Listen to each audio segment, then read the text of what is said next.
Well, good evening, everyone, and welcome. Matthew, thanks so much. This is an absolutely beautiful facility designed by a Japanese architect who I'm very sorry to learn this evening. Mr. Iniguchi passed away just a few weeks ago, but this is a real testament to some of the beautiful design and a really symbolic place to host this evening's event. As Matthew said, my name is Satu LeMay. I'm the Vice President of the East-West Center. I'm based for my sins in Washington rather than Honolulu, which is our main campus, but one pays prices. Look, I want to explain a little bit about, because people ask as we go around the country doing these programs, who's the East-West Center and why are you doing this? Why are you doing it in Houston or Texas or a couple months ago in Minneapolis, or we were in North Carolina, etc. And this is a partnership with the Embassy of Japan. And Tomoko Nakamura is representing the Embassy of Japan. We're delighted, Tomoko, to have you here. It's not my business to speak on behalf of the Embassy of Japan's schedule or their ambassadors, their distinguished honorable ambassadors' schedule, but as some of you may know, the Prime Minister of Japan will be in Washington tomorrow. And I suspect he has a lot on his plate as he prepares to receive his Prime Minister with a meeting with our President. So you can imagine that's context. So that's context number one, is that the second visitor to the United States under the new administration is Japan, which I think sort of is a thread line running through the fundamental significance of the U.S.-Japan relationship. And why it's so important and timely to do this program. The second is to explain the context in terms of the East-West Center. The East-West Center was established by the United States Congress, authorized by the United States Congress, and I won't read the whole public law, but in a nutshell, our mission is to bring Americans and Asians together to do collaborative study, research, and exchange. So we are meant to be a national institution. In our campus in Hawaii, currently, for example, there are almost 300 students getting degrees in various fields. We have worked over the last 6 decades in educating economists, social scientists, biologists, business folks, etc. And this creates a thread between our society and Asian societies in particular in the post-war environment, which now has led to almost 70,000 alumni who have graduated from East-West Center programs. And to me, this is a kind of wealth, a kind of richness that our country's relationship with Asia is hard to measure, and that it goes along with other things like trade, investment, our alliances, our military relationships, etc. So I feel very strongly about this. I was saying to someone in the reception, my background is all defense. I was a civilian with the U.S. Navy. I just returned from a Navy assignment. But this mission of public diplomacy and engagement between Americans and Asians, I think, is fundamental to our country and the region's future. And we're delighted to be part of this program. Now, tonight, how does it go? We have with us a very distinguished speaker who's based here in Houston. And the office opened about 10 years ago, he informs me, and that is Takajiro Ishikawa. He's president and CEO of Mitsubishi Heavy Industries. You have his full biography and his background, his experience, his expertise, and I'm not going to belabor them here because they're in your packet in your program, and I would ask you to refer to them. And I'd like to move the program to hear his remarks because he is really at the heart and center of some of these trade, investment, and innovation relationships between the United States and Japan, and particularly Texas and Japan. And we'd like to hear from him and then move to this distinguished panel that we've assembled to give you further perspectives on the way in which the U.S.-Japan relationship exhibits itself here, manifests here in Texas and Houston in particular. So with that, Ishikawa-san, welcome.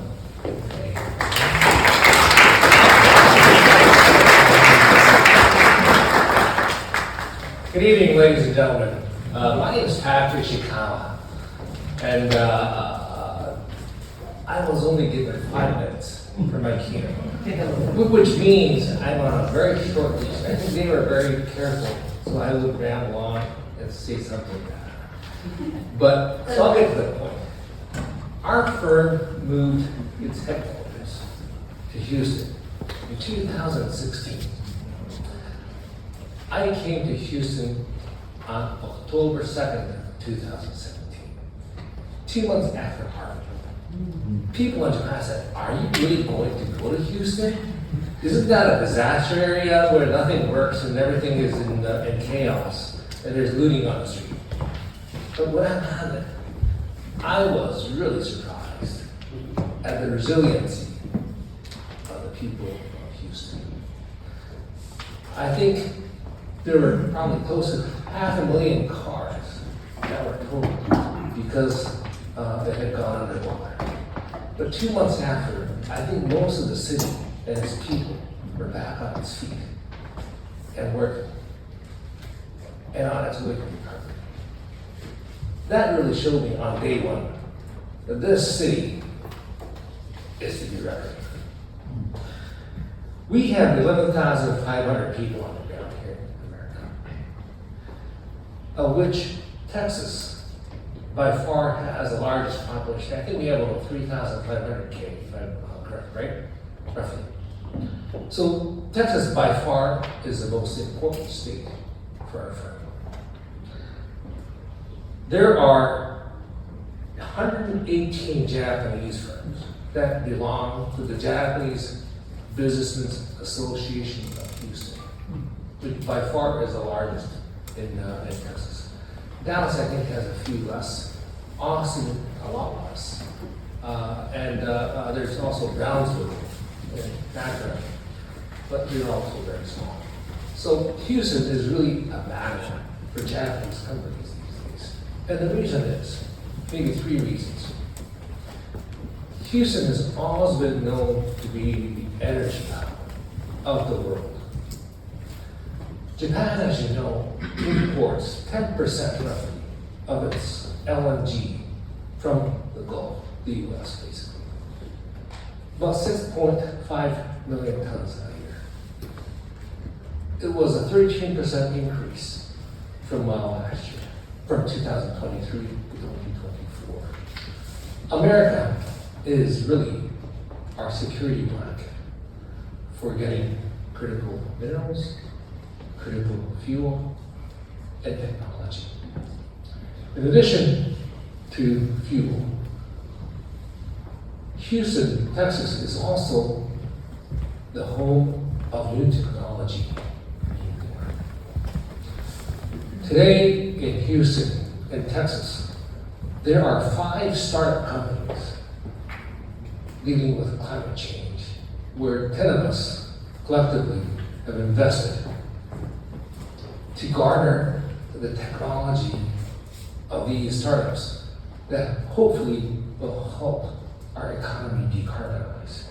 And the reason why Texas is one of the leading locations for these climate change technologies, unlike ChatGPT or tech, climate change is really about hard tech.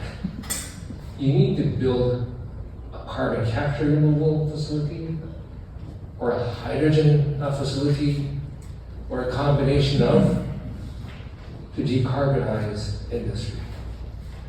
Which means Houston has an abundant pool of talent in the chemical industry and the oil and gas industry.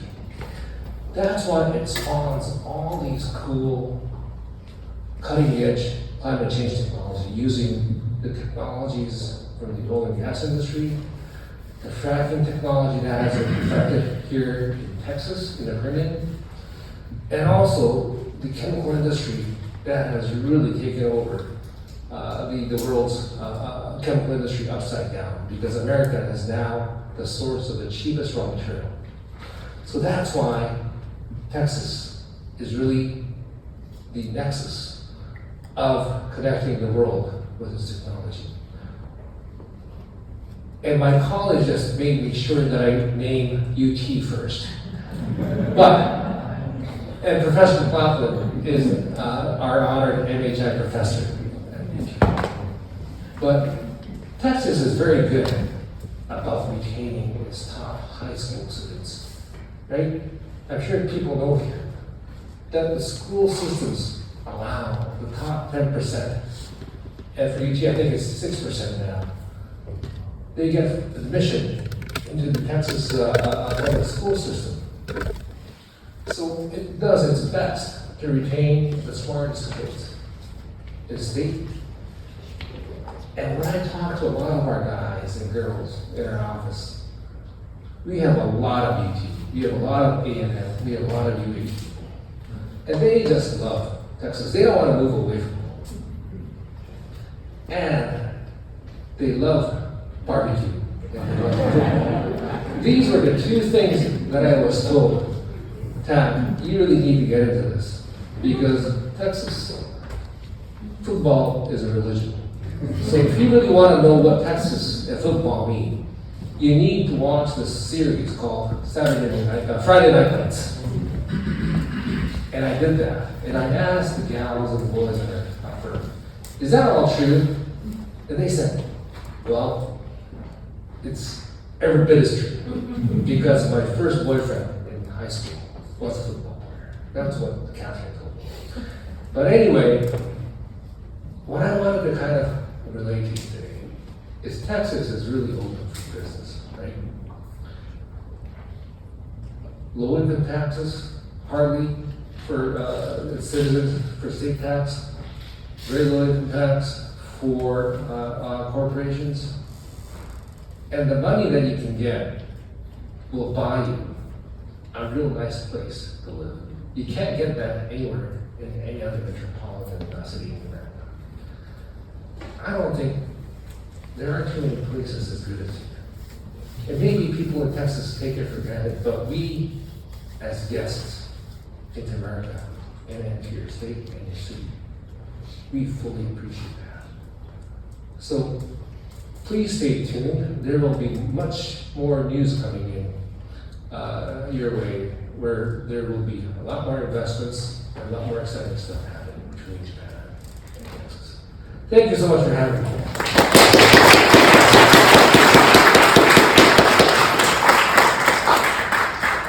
Thank you so much. Sure.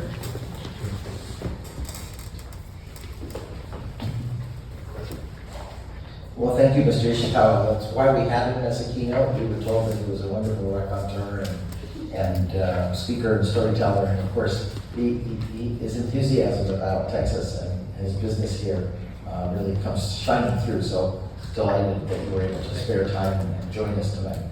I do want to move to the panel because it kind of builds on some of the things you said. But we have an expert group panel. I would just invite you, please, to come up here and take any seat. I think we want to make this very informal, and I want to plant the seed with you now. But there is a time for Q&A from the floor, comments from the floor. So please think about that as we move, and we have a roving microphone for you. But please, Ms. Cole, you want to join up here, and then and John. Yeah, again, folks, you have their bios and their backgrounds in your material. And again, if I were to go through each of them, we did 15, 20 minutes explaining their expertise, their work in Japan, their knowledge of Japan, their accomplishments. And that would be unfair to you because you've taken time from your program to be here. So we really want to hear from them. And the first question I always do in these panels, we've done them in North Carolina, Minnesota, Seattle, Portland, sorry.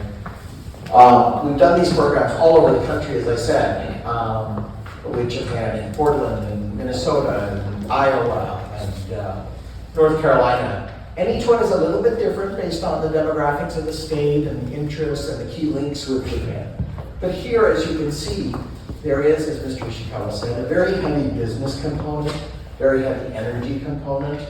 And so we have folks here from private sector, the chemical industry, and the background that Mr. Ishikawa said. We have Betty Russo from the governor's office talking about how to make this area attractive for companies, Japan and beyond. We have Professor Maclachlan from UT Austin, who holds the Mitsubishi Heavy Industries Chair in Japan, Japanese Studies and Japanese Government, so she's an expert on Japan. I hope you'll talk a little bit about kind of pre-Prime Minister Ishiba's visit to kind of set the stage for folks as well, a little. And of course, John Cypher, as you know from his background, has tons of experience working with Japan, has been actively involved in the commercial side of business commerce with Japan.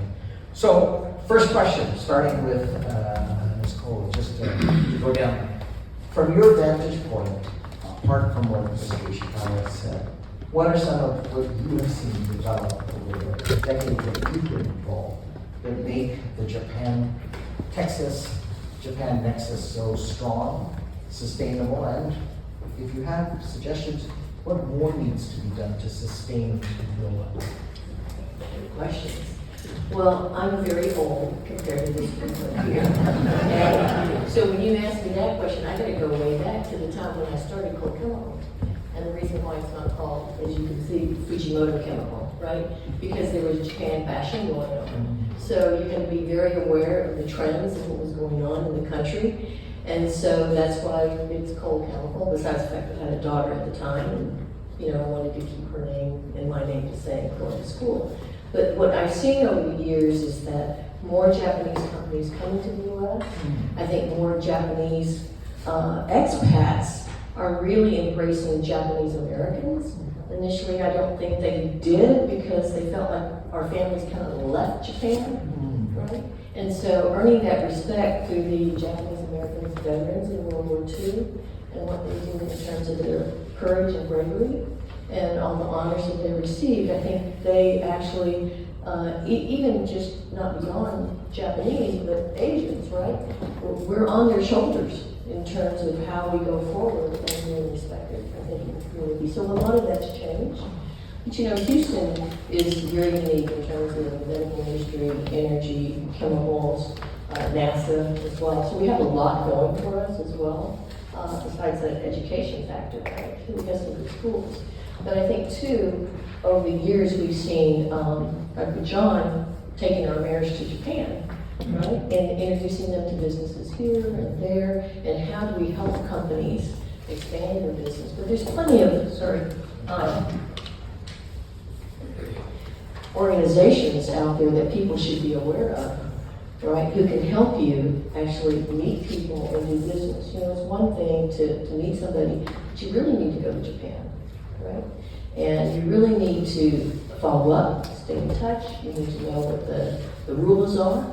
And so I think a lot of these other organizations can help you do that. The Euro-Japan Council, Asia Society, we have the Japan American Society, etc. But the best part about it is your exchange program. Is really, we have to get back to that again. So you asked, what do we need to do in the future, right? Because that sort of slowed down. LOFA did a lot in terms of exchange students back and forth, right? And we even had LOFA supporting schools in Houston, elementary schools, middle schools, high schools, paying for the teachers to teach Japanese. And that has gone away. So I think it's time to get that back again. So thank you. Betty, thanks so much. I do want to follow up before Ms. Cole, I'm sorry, before we turn to Betty, is what I meant to say. Let me just follow up a couple things. You really touched on something very important to commerce, which is the cultural connection. You talked about an era when you remember when there was Japan bashing going on, and ebbs and flows in relations with other countries happens. I remember a time when I certainly was growing up when it wasn't so much Japan bashing, but Japan was the frontier. Everyone wanted to go to Japan. Japan was emerging as the global economic power. People were wondering what direction it would take. And my first assignment in Asia was 3 years at the Japanese Foreign Ministry's external think tank. So I spent 3 years under the tutelage of Gaimosho people, learning about Asia primarily through Japan's eyes. And I want to ask, it seems to me that role of Japan is less now, meaning people in the younger generations are not immediately flocking. They want to go to Vietnam. We've been doing some data sets on where people are choosing to go. How can we get them involved in these exchange programs you talk about? How can we excite them that Japan is still this incredibly advanced and important player in world affairs. It's still the third largest economy. How do we do that culturally? It is, because Japan, you know, in their business, right, you have to respect quality. And when Baldrige and ISO came out in quality, we jumped on the bandwagon and we thought just in time was, call me and I'll get you the truck tomorrow. That was not just in time Japanese. Just in time Japanese was build that relationship, know your suppliers, your supply chain, and then be able to be translucent enough that you can help each other with your business, my business, our processes, right? And also that quality was planning, right? It's here's my production schedule, right? And these are the products I'm gonna need by this date and this date. So that was just in time, so that we got product to the customer, right, when they needed it. And you know, the US has a way of changing all the things that we hear and see, right? So the other thing about Japan is recycling, reuse of products. It's amazing, and why we don't learn from them here. And we have, I don't know, maybe it was 5 years ago, one of my American Leadership Forum classes had decided to get the Texas, no, maybe it's Chico Center, one of them, NRG, to put in recycle bins. It's like, really? It took an act of God to get that done. But it's so natural in Japan. So there's some things that they do in Japan that is just top notch that we should be able to tell our students, right? That this is why you need to go there, right? And see it. And see it. Learn. So we need to develop more programs that allow our kids to do that. Betty, I want to turn to you. Your governor was this afternoon in Washington, but I know a few months ago was in Japan on a delegation visit. And you know, I confess to you, I'm a novice at the map of Texas, coming from Washington State. I was spending a lot of time on the map and deciphering what East Texas and the subdivisions of East Texas meant. But can you tell us from your vantage point, working in the governor's office, particularly being responsible for this area, how you see the Japan relationship and its opportunities? Well, Texas loves the Japanese people and the country of Japan. We work very well together, as was stated. The governor and a good-sized delegation went over to Japan. It was also South Korea and to Taiwan, a very successful trip. There are quite a few companies that have reached back out and are coming over to look at Texas, but as far as East Texas, I've been with the governor's office for 10 years. And in that 10 years, I've seen Ferrari come over, I've seen Mitsubishi Heavy Industries, as well as the headquarters. And the governor, it was such a big deal, the governor came to the headquarters celebration at Rice University. Daikin, that groundbreaking was the coldest I've ever been. It was so cold. It's funny, it's an air conditioning company. I just did. We saw the scaffolding today, scaffolding and equipment to begin the transition of the naming of the ballpark. Yes, as you know, yes, Minute Maid Field is becoming Daikin Field now, so Right. that's exciting. That shows another reason that the ties are so strong. When Daikin came in, I remember I met with them, and at first they didn't even want any incentives, and we kept telling them, well, you should, just reach out, go ahead and look into the incentives, and they did, but it was a huge deal getting Mitsubishi and Daikin and these others in. We see quite a few Japanese companies with interest in East Texas. There's a lot of land. The people are easy to work with. As was stated, the taxes are lower. The Houston area has the lowest metro cost of living in the state. I just read recently that Dallas-Fort Worth has a higher cost of living than Austin does now, which was surprising to me. You know how crazy Austin got over COVID, but we see a lot of interest from the Japanese companies, and I think it's because we show an interest in them. The fact that the governor went to Japan to meet with them and meet directly with businesses, as well as some higher government officials, I forget who, but it was very important to the governor to go on that trip, and the Secretary of State went, so it was very, very important to the state of Texas to work with Japan to bring in more business And just Friday, there was a Tokyo delegation here, the Tokyo municipal government and several businesses came in. They looked throughout Texas, but they ended here in Houston. They have a lot of interest, and so we're going to work closely with them to hopefully bring them in. And what kind of competition do you face from, I mean, I'm not asking you for, business secrets, but sort of, you're all states trying, and localities are attracting FDI. And there's packages, taxes, and regulations, and workforce, and what are some obstacles you face, and what are some of the tools at your disposal that you use in the competition with other states who also want Japanese business and are making a pitch for it? It's kind of funny, Texas started a lot of the programs and the other states are copying us, so we constantly have to keep up to date with what they're doing so we can stay ahead of them. But some obstacles, I guess, well, we're really competing now with the entire mainly Nevada and then from Texas across to the east. Southern The states, southeast, yes, we're mainly, our main competitors now as far up as probably North and South Carolina.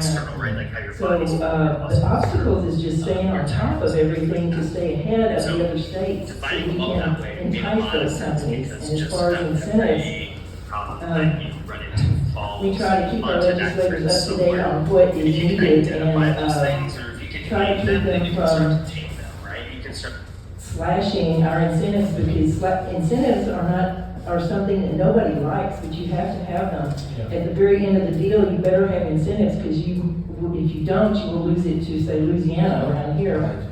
So that's the final deal right there. And luckily, most of our legislators are pretty good about that, and they understand the importance of it. Usually it's the newer ones that come in and don't understand, so they have to be educated by the others as to the importance.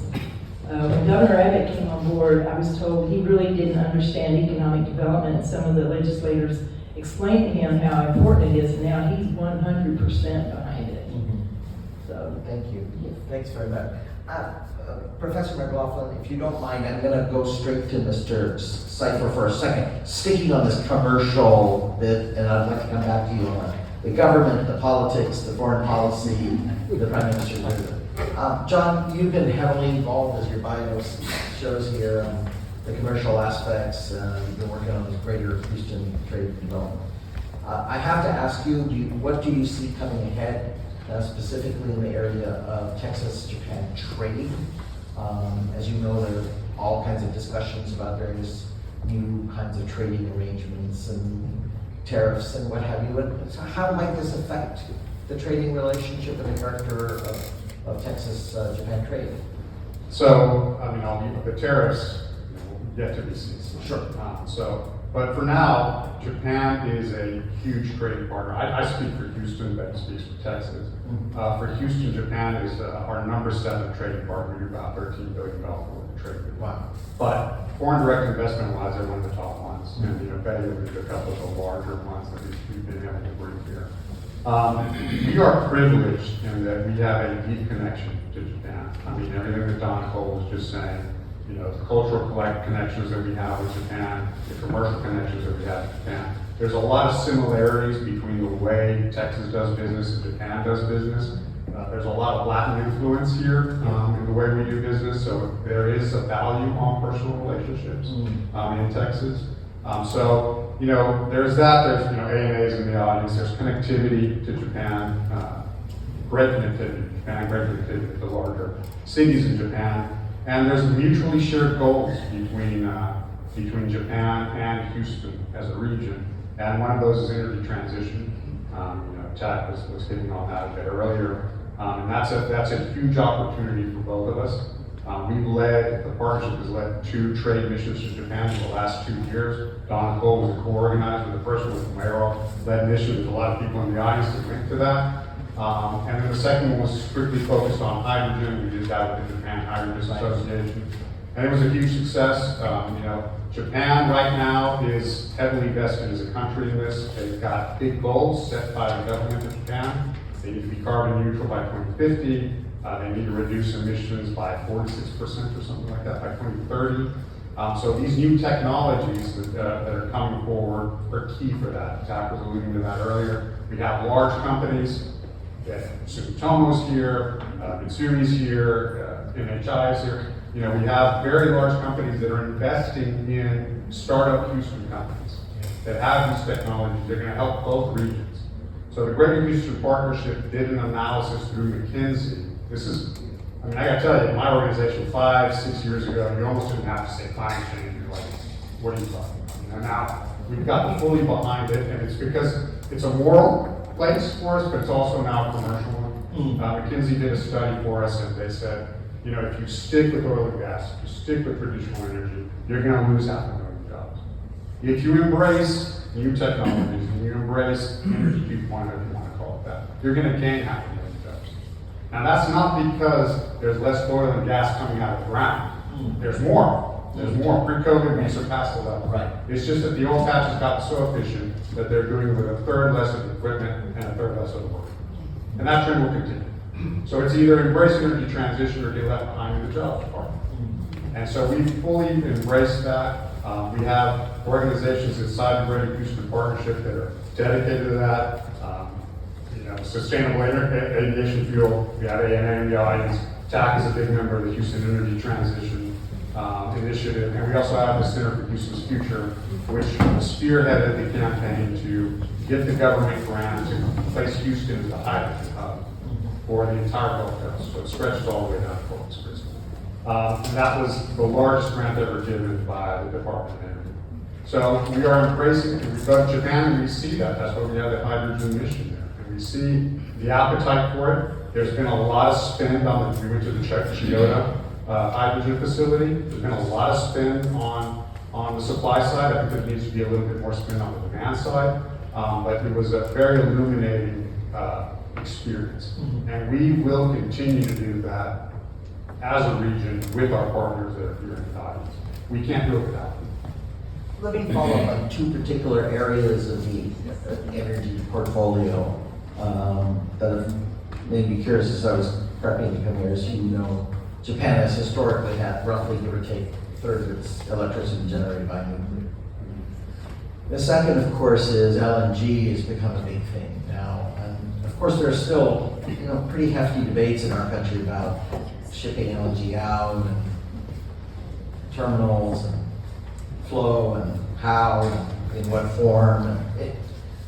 How do those two affect this heavy play on hydrogen and CO2 capture and energy transition? Because, I mean, it's not going to be one thing as a magic bullet, silver bullet, and there are going to be new conditions and new, inevitably. So how do you see that affecting the Japan? So LNG absolutely has to be kind of like the stepping stone. Yeah. You saw hydrogen.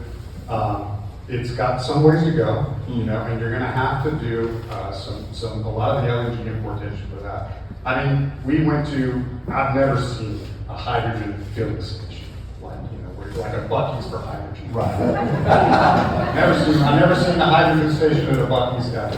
The first one I ever saw was in Japan. We went there, it was by the Olympic Village there in Tokyo. We went on the bus, and the only vehicle that I saw to actually fuel there was the bus that we were on. So it's got some time to go, right? It's very important to all communities to embrace the energy transition, but at the same time, you can't give up on this until you get there. The demand for energy is crazy, right? So. And will demographics in Japan affect this, do you see, in the next 2 decades? So this is one of the great things about going to other countries and countries like Japan, and Donna Cole put us in with the first great mission in a really great event, and I went, you know, we kind of separated a little bit there, and I went to the defense panel. And it was very interesting to hear senior defense officials from Japan saying, this is the first time in a long time that we've been surrounded by 30 enemies at once. Russia, Korea, and Chinese. So they came out that this is an issue for defense spending. The entire budget, you need to create more revenue. You know, the social programs are already what's happening. You need to create more revenue to spend more on defense. This is the first time that Japan is going to be spending on offensive capabilities. Japan and Germany, how odd, I'm saying here. But in order for them to do that, they have to expand the tax revenue. And in order to, because the population is in decline, in order to do that, big companies have to look outward. Right.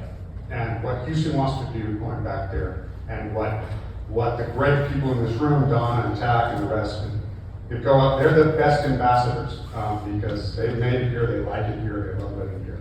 And so that's kind of what we feel is our greatest strength, is being able for persons from Japan, from every kind of company, to tell the Houston story through their eyes. So that's very valuable. Thank you, John. This is superb, and it's a perfect segue, and I want to get to Professor McLaughlin. But I'm a shameless promoter of my institution, and I hope they see this on camera, the board sees this. By the way, I should mention our board is appointed by the Secretary of State of the United States.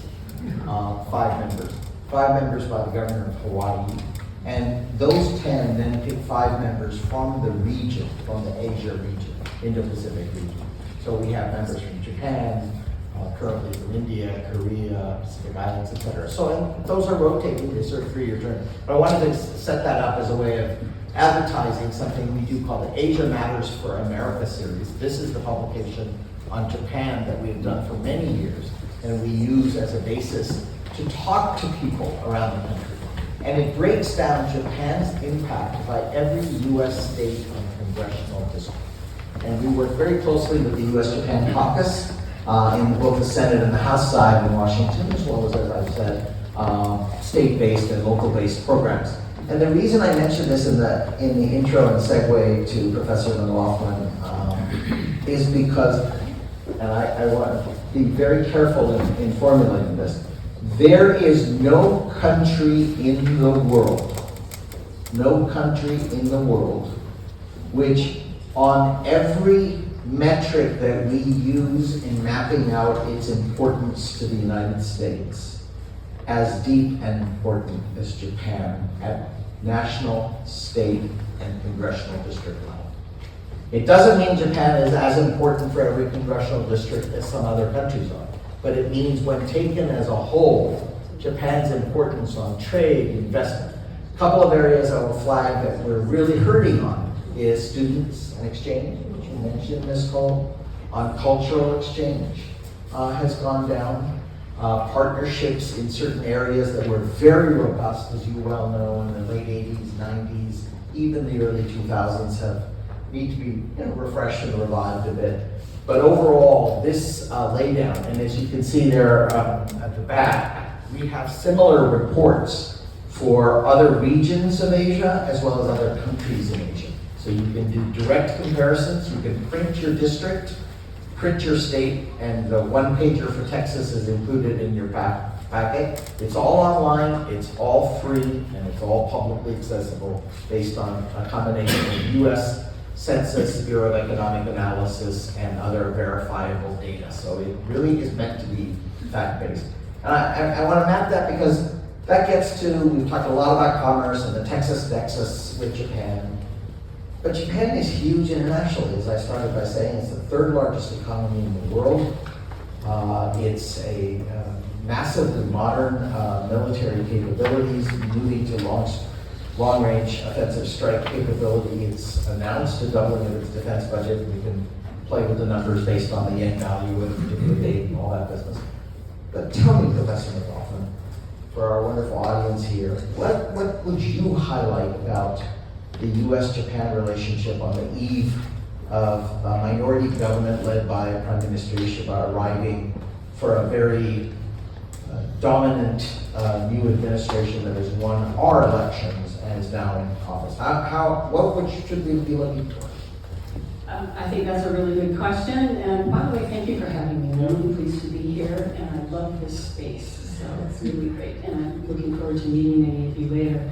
I started graduate school working on Japan. I'm going to give away my age in 1988. And at that time, Japan was in the midst of trade frictions with the United States. We used to bemoan the fact that Japan didn't seem to be stepping up to the plate and assuming a leadership role in the region or globally, commensurate with its economic superpower status. And now here we are in 2025, and Japan is a much different country. Its economy may not be as strong as it was three decades ago, but it is a leader in the region. It is a guarantor of the rules-based global trade regime.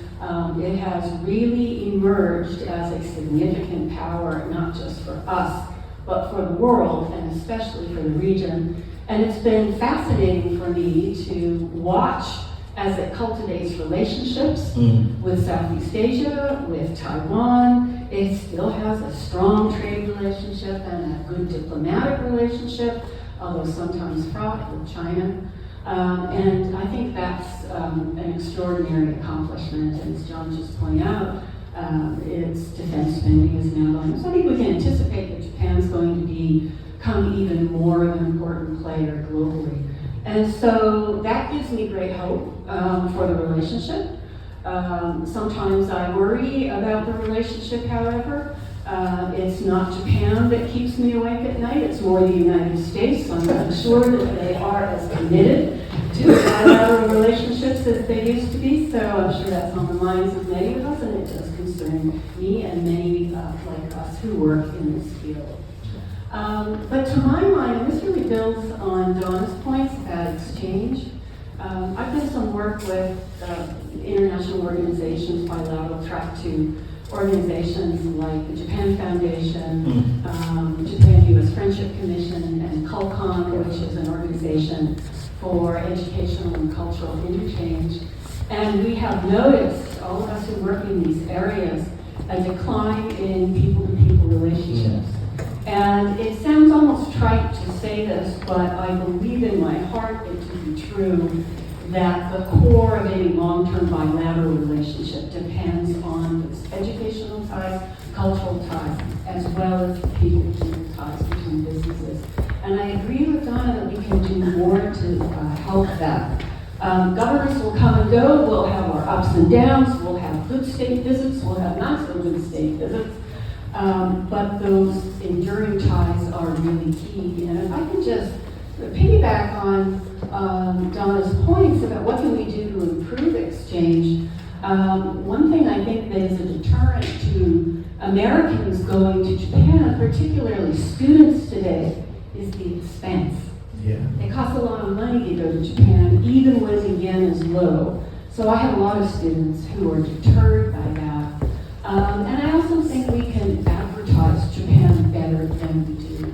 So I think there are a lot of things that steps that we can take to make that happen. But it's a collaborative approach that I think should involve our interaction with not just think tanks and government, but also businesses. I think one of the other reasons why it's harder for students to go to Japan is that there are fewer and fewer funding agencies that can make that possible. There used to be money galore to go to Japan.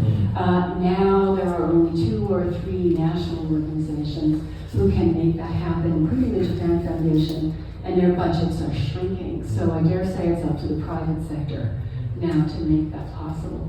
And then just one more point on this, and Mr. Ishikawa-san and I had an interesting conversation about this just yesterday.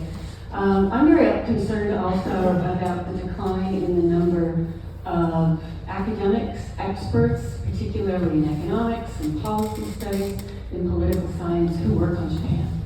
Our numbers have really decreased, and there's still great interest in Japan.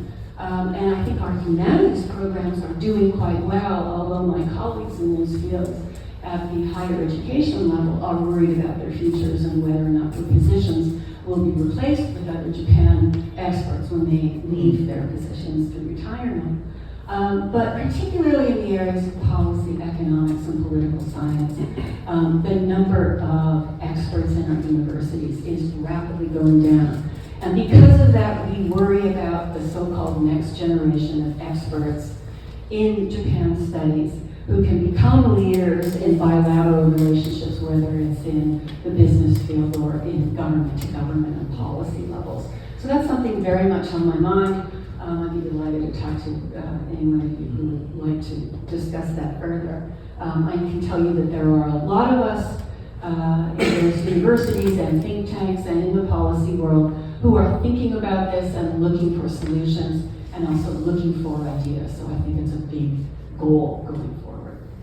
That's wonderful, Professor Maclachlan. I really appreciate that because as you may know that CalCon is coming to Washington next week. We have a brand new initiative on subnational diplomacy, and I work very closely with the Japan Foundation. We've noticed this. We've been doing the data sets on people going into Japanese politics and economics has changed tremendously.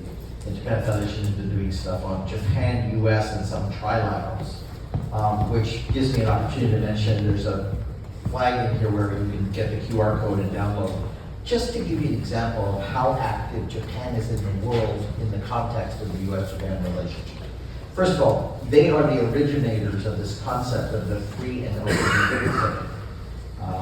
The late, great Prime Minister Abbott sort of formulated that term first at a speech in Africa at the TCAD conference when he spoke of the confluence of the two seas, the Indian Ocean and the Pacific Ocean. So that's one. And so there's a report on Japan's role in the Indo-Pacific strategy. The second is the Quad, the US, Japan, India, and Australia. And as you know, the foreign ministers at the inauguration of the four countries met just recently, 10, 12 days ago. And a Quad meeting will be held in India later this year. And again, Japan has been an important member of the Quad. And then the evolving partnership between NATO and Japan.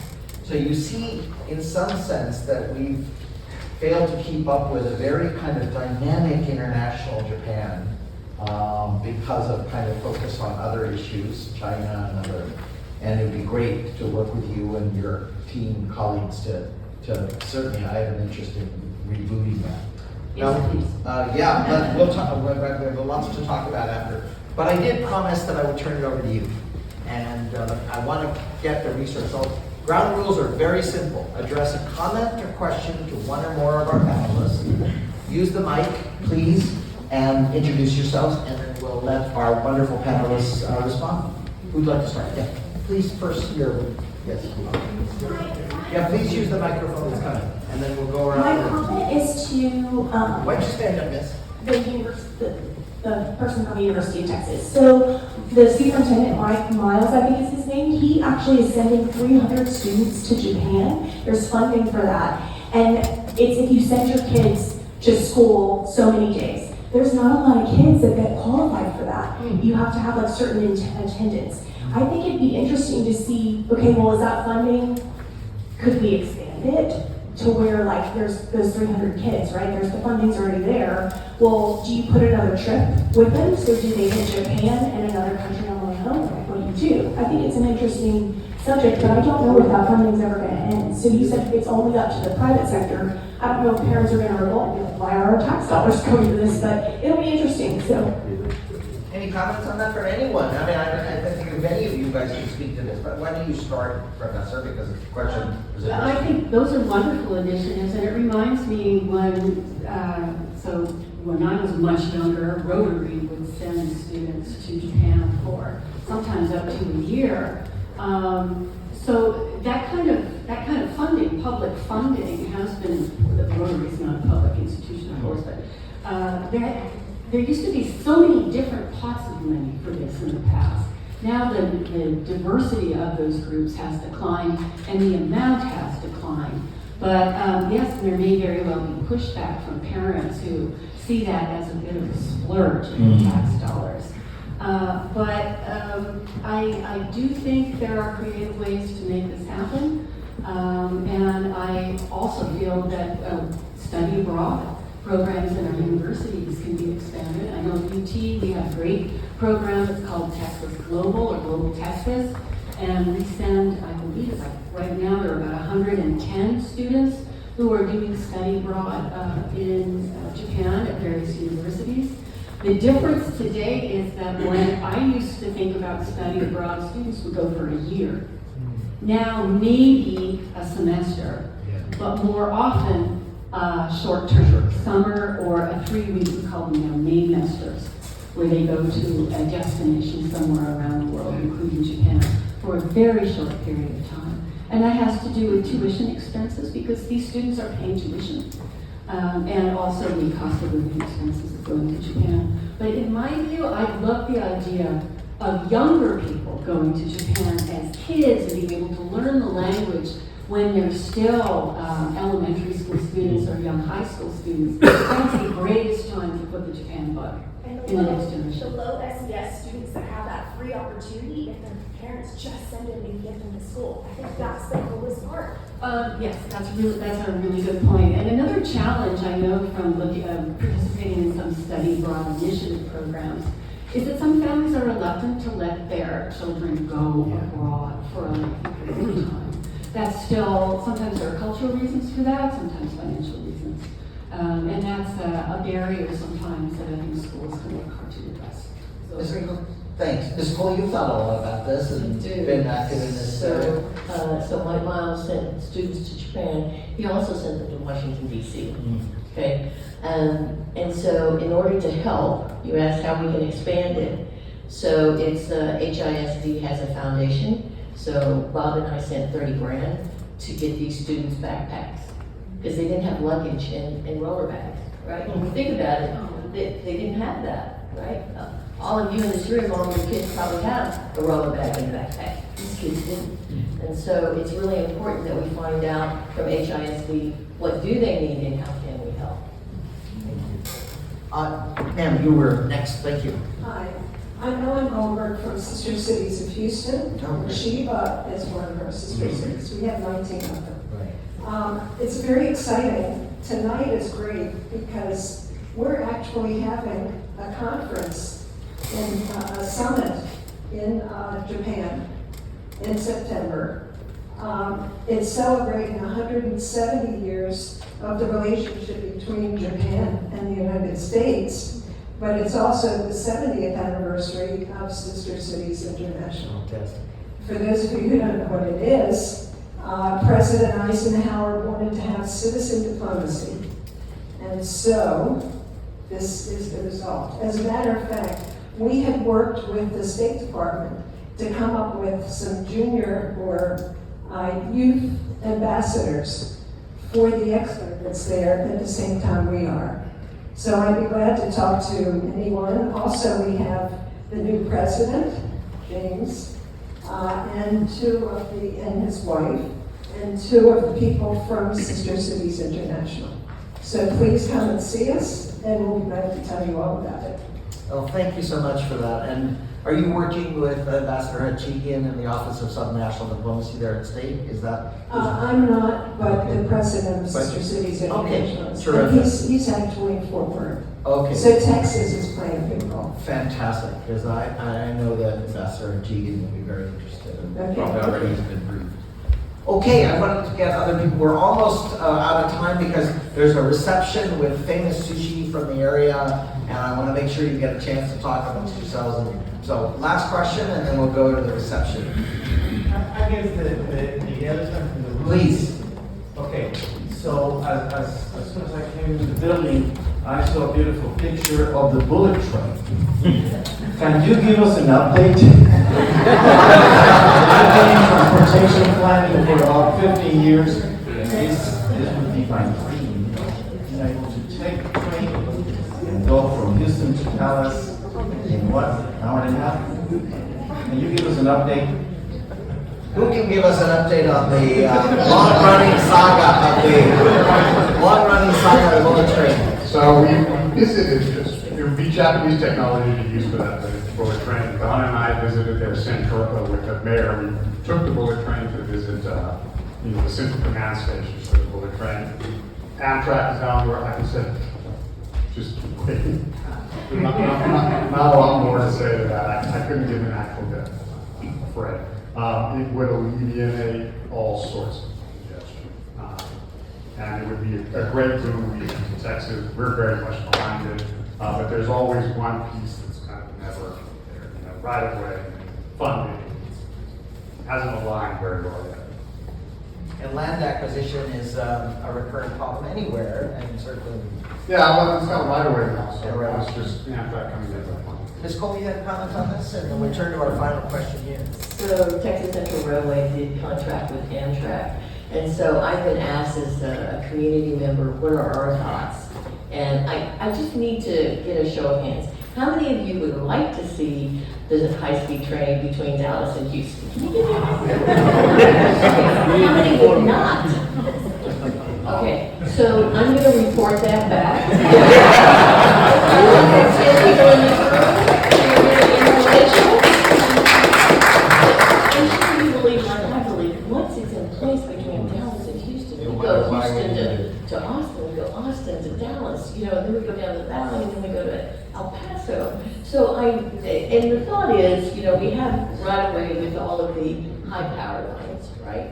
So why couldn't we follow that would be one thing. The other is we know that it has to be up in the air, because it has to be made of concrete, up, not down, because people here are not compliant, right? We got kids that would try and sabotage that railroad track, right? And so we know going up. The other is that going up will create a lot of concrete requirements. And so you could probably look for a concrete shortage going forward, right? But it's all good. So I'm glad to hear that. Please spread the word because, you know, they want to know that it's important and that we should do it and that we're behind them. If I could say one thing, be sure to talk to your state legislators about it in your area because there are a lot of them that are against it, some are for it. So they have a big part of that. So go out and talk to them and tell them how much you want to see it. Well, that got us going. Thank you so much. Listen, we got one more question or comment, and then we're going to adjourn for enjoying some refreshments and talking more with our wonderful panelists. Please, sir. Thank you very much.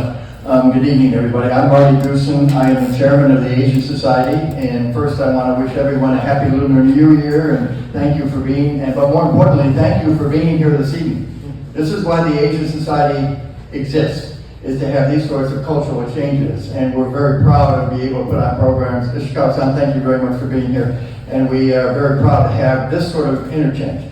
We lived in Japan from 1984 to 1989, and again in 2005 and 2006, and it's an extraordinary place. We had a wonderful time.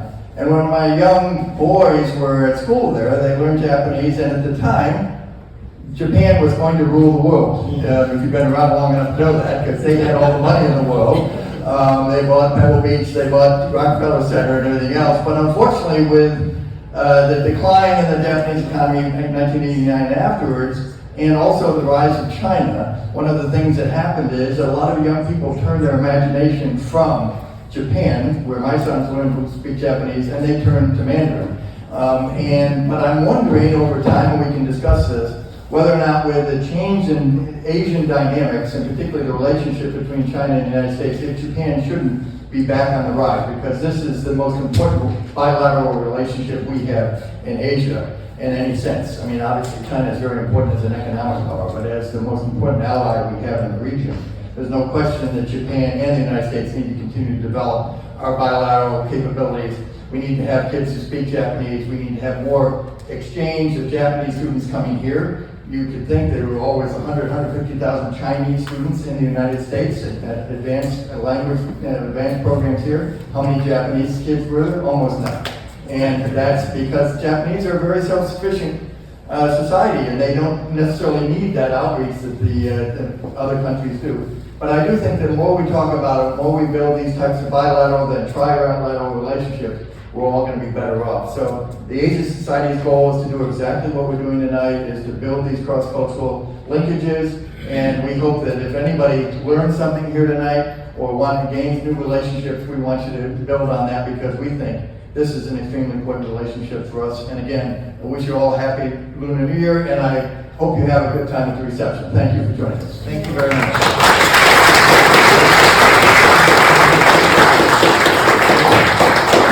Perfect note to end on. Thank you to the Japanese Embassy represented here by Tomoko Nakamura. Thank you to Matthew Fuller, the chair of the Asian Society Texas. We're great partners with the Asian Society in New York and elsewhere. I'm glad to do this program. Thank you, Ishikawa-san, for your keynote address, and to the panelists. Thank you for a wonderful panel. Please join them in some refreshments, and thank them.